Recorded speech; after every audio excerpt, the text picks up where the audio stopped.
फिर से आप सभी के लिए डायरेक्ट इनडायरेक्ट स्पीच का पार्ट 8 लेकर आया हूं, जिसमें आज हम सेंटेंस के अनदर टाइप के बारे में बात करेंगे, जो कि ऑप्टेटिव सेंटेंस और लास्ट वन एक्सक्लेमेटरी सेंटेंस।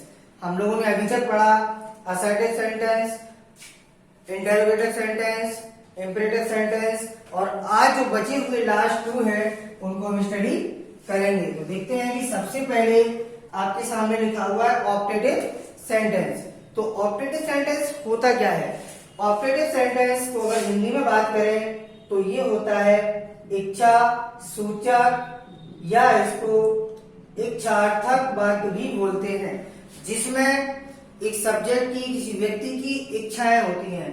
अब किसी भी व्यक्ति की इच्छाएं बेटा कैसे हो सकती है? सकारात्मक और नकारात्मक इच्छाएं। मान लीजिए अगर कोई काम आपके अकॉर्डिंग होता है तो आप उसको आप पॉजिटिव वे में लेंगे, अगर वो काम आपके अकॉर्डिंग नहीं होता है तो आप उसको क्या करेंगे? नेगेटिव वे में सोचेंगे। मतलब आपकी इच्छाएं कितने प्रकार की? 2 प्रकार की हो सकती हैं। तो हम देखते हैं कि या तो इसमें प्रे होगा, प्रार्थना होगी, बेस कोई इच्छा होगी, बेड। मान लीजिए good morning, good afternoon, good night बोलते हैं तो इसके लिए क्या यूज करते हैं? बेड। तो रिपोर्टिंग वर्ब सेड और सेड टू की जगह प्रेड, बेस्ड और बेड, बेड का ही पास्ट फॉर्म है बेड, इसमें कन्वर्ट कर दिया जाता है। First sentence is there, he said good morning Ram. पहला सेंटेंस दिया है, उसने कहा गुड मॉर्निंग राम। किससे कहा? राम से। तो आते हैं कि ये राम क्या है? राम अगर कोई प्रॉपर नाउन यानी किसी व्यक्ति का नाम रिपोर्टेड स्पीच यानी इन्वर्टेड कॉमा के अंदर दिया हुआ है, तो मैं आपको पहले ही बता चुका हूं कि वो आपका क्या होता है? ऑब्जेक्ट का काम करता है। अगर कोई प्रॉपर नाउन रिपोर्टेड स्पीच में दिया हुआ है, किसी व्यक्ति का नाम रिपोर्टेड स्पीच में दिया हुआ है, तो वो ऑब्जेक्ट का काम करेगा। दैट मींस ये सेंटेंस होना क्या चाहिए था? He said to Ram good morning. तो देखिएगा, ही गुड मॉर्निंग बोला है तो बेड आएगा कि बेड, पास्ट में दी हुई है तो क्या आएगा बेटा? Bed. He bed Ram good morning. That's it. Next, he said to Ram, उसने राम से कहा, may you succeeded in life. अब आप एक चीज देखेंगे कि जो ऑप्टेटिव सेंटेंस है और एक्सक्लेमेटरी सेंटेंस है, दोनों ही एक्सक्लेमेशन और मार्क्स पर एंड अप होते हैं। दोनों टाइप के सेंटेंस तो ये मे से स्टार्ट होते हैं जनरली तौर पर। He said to राम, इसका भाव क्या निकला? may you succeeded in life, अपने जीवन में सफल हो जाओ। तो ये क्या है? हमारी इच्छा है कि प्रार्थना है कि विड है क्या? बताइएगा, ये है क्या? तो ये हमारी इच्छा और प्रार्थना दोनों हो सकती है। He wished Ram that you, subject है किस पर्सन का? सेकंड पर्सन का। तो वही पुराना फॉर्मूला यूज करते हैं, सन अपॉन 1 2 3। यदि रिपोर्टेड स्पीच में सेकंड पर्सन का कुछ भी दिया हो, सब्जेक्ट ऑब्जेक्ट पजेसिव, तो वो हमेशा ऑब्जेक्ट के अकॉर्डिंग चेंज होगा। तो ऑब्जेक्ट होगा आपका रिपोर्टिंग वर्ब का। तो यू गया राम के पास, फिर से यू ने राम से पूछा कि मैं यहाँ पर सब्जेक्ट हूँ, राम भैया अपना सब्जेक्ट बताइए। तो राम है पुल्लिंग, तो राम के लिए सब्जेक्ट क्या आता है? ही। अब जो भी सेंटेंस आप रिपोर्टेड स्पीच का बनाओगे, दैट के बाद वो हमेशा आपका असर्टिव टाइप सेंटेंसेस में जाएगा। तो असर्टिव टाइप सेंटेंस में जाने के लिए सबसे पहले सब्जेक्ट, फिर उसकी हेल्पिंग वर्ब चाहिए। तो यहाँ पर ने आपको मॉडल दी हुई है, हेल्पिंग वर्ब दी हुई है, जिसको हम चेंज कर देते हैं माइट में। ने का क्या हो जाता है बच्चों? माइट। ही माइट, बाकी का वही, succeed in life. He wish Ram, उसने अपनी इच्छा जाहिर की राम से, दैट की ही माइट से वह परीक्षा में सफल या जीवन में सफल हो जाए। Next sentence, he said may God bless you with a son. उसने कहा मे गॉड, भगवान तुमको एक बच्चा दे। मतलब भगवान से क्या इच्छा या प्रार्थना? भगवान से हम जनरली तौर पर प्रार्थना ही करते हैं। तो ही प्रेड दैट। अब यहां सब्जेक्ट देखिएगा, गॉड ब्लेस यू। सब्जेक्ट क्या है? God. That God might, mega क्या हो गया? माइट। God might bless. अब आप कहेंगे कि ब्लेस का सेकंड फॉर्म या थर्ड फॉर्म क्यों नहीं हुआ? तो आपको पता होना चाहिए, मे एक मॉडल है, मॉडल के साथ हमेशा वर्ब की कौन सी form? First form. God might bless you क्या है? सेकंड पर्सन का ऑब्जेक्ट। वर्ब के बाद दिया हुआ है वो क्या होता है? ऑब्जेक्ट। यू सेकंड पर्सन का ऑब्जेक्ट, ऑब्जेक्ट के पास जाएगा तो यू गया ऑब्जेक्ट के पास। ओ माय गॉड, यहाँ तो ऑब्जेक्ट है ही नहीं। जब ऑब्जेक्ट नहीं होता है तो आपको मैंने सेकंड वीडियो में बताया हुआ था कि ऑब्जेक्ट नहीं हो, यहाँ थर्ड पर्सन का ऑब्जेक्ट मान लिया जाता है। मान लीजिए मैंने यहाँ पर मान लिया हिम, यहाँ पर मैंने हिम मान लिया। अब आपके दिमाग में आ रहा होगा ही सेड टू हिम, कैसे? उसने, क्यों? कोई व्यक्ति अपने आप से नहीं कह सकता, बिल्कुल कह सकता है। He said to him may God bless you. मैं सोच रहा हूं अपने आप में कि भगवान आपको एक बच्चा दे दे, तो गॉड माइट ब्लेस। अब क्या आ जाएगा यहाँ पर? हिम। हिम का ऑब्जेक्ट क्या होता है? हिम ही होता है। God might bless him with a son. इसमें कोई डाउट बेटा? सबसे पहले ऑप्टेटिव इच्छा सूचक वर्ब, प्रे होगा, विश होगा, विड होगा, सेड टू की जगह प्रेड, और ये सेंटेंस आपको करके दिखा दिए गए। अनदर टाइप आपके सामने एक्सक्लेमेटरी सेंटेंस। एक्सक्लेमेटरी सेंटेंस को हिंदी में बोलते हैं विस्मय सूचक वाक्य। विस्मय सूचक, जिसमें हमारी आंतरिक आत्मा से जो भाव निकले।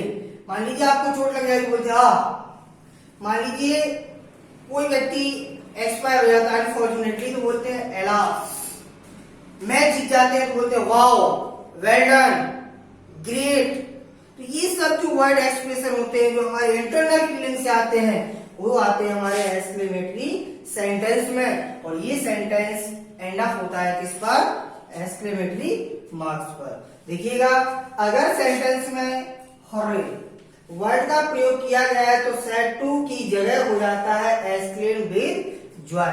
आपका ओ, अगर आपको रिपोर्टेड स्पीच में ओ वर्ड दिया हुआ है तो वो चेंज हो जाता है एक्सक्लेम विद सॉरो। अगर ब्रेवो दिया हुआ है तो सेड टू चेंज हो जाता है एप्लॉडेड। एलास दिया हुआ है तो वो चेंज हो जाता है एक्सक्लेम विद ग्रीफ। ये वर्ड आपको दिए हुए जनरली वर्ड तो बहुत सारे हैं, तो आपको ऐसा चेंज करना है। देखिएगा सेंटेंस, और कॉमा इन्वर्टेड कॉमा की जगह दैट का यूज करना है। First sentence is there, Ram said fantastic we have done it. Ram ने कहा फैंटास्टिक, बहुत शानदार, लाजवाब, वी हैव डन इट, हमने ऐसा कर लिया है। दैट मीन्स क्या है? जब हम कोई काम कर लेते हैं तो हमको आंतरिक आत्मा में प्रसन्नता होती है। तो Ram exclaimed with Joy. Ram exclaimed with Joy, comma inverted comma की जगह दैट। और ये जो वर्ड दिए होंगे इन सबको क्या कर देते हैं? सेंटेंस से रिमूव कर दिया जाता है। Ram exclaimed with joy that we यहां पर एक ग्रुप के लिए यूज हुआ है। राम ने क्या कहा? हम लोग जीत गए। दैट मीन्स वहां बहुत सारे लोग हैं, तो वहां ग्रुप के लिए हुआ है। पिछले वीडियो दैट मीन्स पार्ट 5 और 6 में हमने 2 बार इसकी बात की है, तो आप लोग प्रीवियस वीडियो में देख सकते हैं। तो देखिएगा, ये किसके पास जाएगा? राम के पास। और राम से पूछेगा भाई बताइए सब्जेक्ट, तो राम ने कहा कि मैं यहाँ ग्रुप की बात कर रहा हूं। ग्रुप के लिए क्या यूज करते हैं बेटा? दे। क्या यूज करते हैं? They. Very good. Has, have, had, has और हैव दिया हो तो किसमें? हैड में चेंज हो जाता है। They had done. और इट थर्ड पर्सन का है तो इट में नो चेंज होगा। देखिए नेक्स्ट सेंटेंस है आई सेड और I have lost my pen. अरे मेरा पेन खो गया। Oh exclaimed with sorrow. Oh जो वर्ड होता है वो आपकी दुख की फीलिंग्स को बताता है, तो क्या बनेगा आई exclaimed with sorrow. Comma inverted comma की जगह दैट। आई आपका सब्जेक्ट है किस पर्सन का बच्चों? First person. फर्स्ट पर्सन किसके पास जाएगा? सब्जेक्ट। सब्जेक्ट किसका? रिपोर्टिंग वर्ब का। रिपोर्टिंग वर्ब क्या है? आई। आई से जब बात करेगा तो आई बोलेगा मैं खुद एक सब्जेक्ट हूं। यहाँ पर क्या लगेगा? आई हो। यहाँ है जो हैड दिया हो तो वो किसमें कन्वर्ट हो जाता है? हैड में। मैंने प्रीवियस एग्जांपल में भी दिया हुआ था आई हैड लॉस्ट। माई क्या है? फर्स्ट पर्सन का पजेसिव। वो फर्स्ट पर्सन का पजेसिव किसके पास जाएगा? सब्जेक्ट। और सब्जेक्ट यहाँ आई है और आई का पजेसिव भी क्या होता है? My. I have lost my pen. That's it. Next आजाब said sorry for being late. देरी के लिए माफी चाहता हूं। ये कुछ नया है। अगर इस टाइप का सेंटेंस दिया हो, सॉरी वाला सेंटेंस दिया हो, तो यहां पर आप क्या करोगे? exclaimed with regret। exclaimed with regret। REGRET। देखिएगा आर जब exclaimed with regret, comma inverted comma की जगह दैट। अब सब्जेक्ट कहां है इस सेंटेंस में? रिपोर्टेड स्पीच के सेंटेंस में सब्जेक्ट कहीं पर नहीं दिखा है, तो इस सेंटेंस को आप किस तरीके से पढ़ेंगे? सॉरी इससे कौन कह रहा है? आरजब ने कहा सॉरी फॉर बीइंग लेट। आरजब ने कहा कि मैं, that means he. Sorry he was late या he is late. With regret that he was late.